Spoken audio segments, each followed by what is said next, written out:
সব সময় কেন এত কাঁদাও আমায়?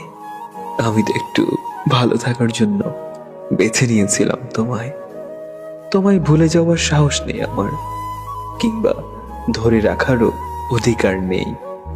তোমাকে শুধু ভালোবাসি, কারণ ভালোবাসায় তোমার অনুমতির কোনো প্রয়োজন নেই। হাজার কষ্টের মাঝেও যদি কেউ তার ভালোবাসার মানুষকে মনে রাখতে পারে, তাহলে সেই মানুষটি তাকে সত্যিকার অর্থেই ভালোবাসে। তাকে কখনো ভুলে থাকতে পারে না, কারণ সবসময় শুধু তার কথাই মনে পড়ে। নিজেকে প্রমাণ করার জন্য সবসময় চিৎকার করার প্রয়োজন হয় না। কখনো কখনো চুপ থেকেও নিজেকে প্রমাণ করা যায়। ছেড়ে দিলেই যদি সে ভালো থাকে, তবে তাকে ছেড়ে দাও, কারণ ভালো রাখার নামই হচ্ছে ভালোবাসা। যখন একা থাকার অভ্যাস হয়ে যায়, ঠিক তখনই সৃষ্টিকর্তা কিছু মানুষের সন্ধান দেন।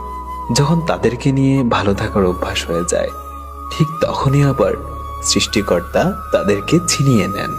এই পৃথিবীতে সত্যিকার অর্থে প্রিয়জন তো তারাই, যারা মৃত্যুর পরেও মাঝে মাঝে কবরের পাশে গিয়ে একটু দোয়া করে আসবে।